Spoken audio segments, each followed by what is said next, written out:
La promenade des Anglais, les artistes l'ont toujours aimée et elle le leur rend bien. Dans les années 50, elle leur a offert un théâtre à ciel ouvert pour leurs performances et ils vont adorer ce terrain infini de libres expériences.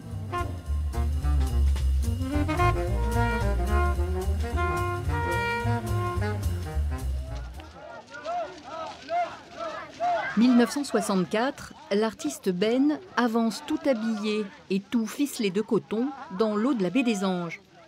C'est l'époque des performances, ou quand l'artiste est plus important que son art.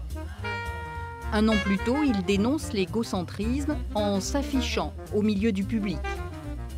La baie des Anges devient sa scène préférée.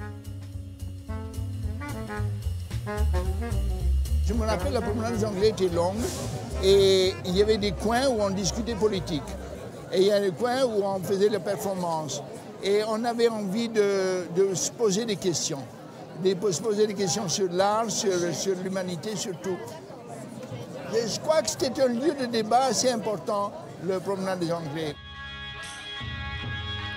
20 ans plus tard, Noël Dola, lui, décide que les galets peuvent accueillir ces restructurations spatiales. C'est l'époque de support surface ou quand l'artiste veut faire de la peinture autrement. Exprimer son engagement sur la prom, tout un art. Pour dénoncer les dangers du nucléaire, Olivier Garcin organise un feu d'artifice en plein hiver et en plein jour. C'était un geste qui cherchait à mettre en évidence que ce qui explosait, c'était peut-être quelque chose qui pouvait poser problème et qui pouvait se disséminer. Parce que fait la fumée de nos fumigènes et de notre feu d'artifice? Eh bien simplement, elle s'est disséminée dans la nature, comme dans la nature, les éléments de radioactivité pouvaient se disséminer. Et donc il y avait ce côté de dénonciation sur un mode poétique de cette nucléarisation de la société dans pleine période de la guerre froide, en pleine période de construction de nos centrales nucléaires. Au fil des années, quand l'avenir de la planète inquiète, à Nice, les artistes choisissent l'horizon sans fin de la baie des Anges pour s'exprimer. 1974, Pierre Pinoncelli, contestataire et provocateur, se déclare prêt à mourir pour Pékin à bicyclette. De la promenade des Anglais aussi, il part en vélo pour aller à Pékin apporter un message de paix à Mao.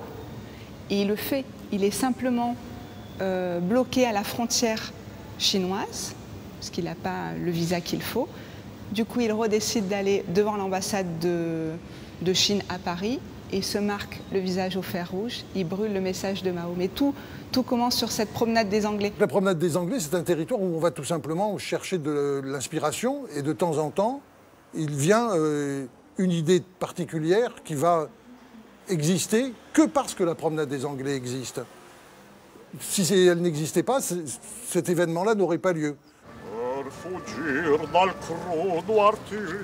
Politique ou poétique, engagé ou décalé, la promenade des Anglais ou l'art de se mettre en scène en toute liberté.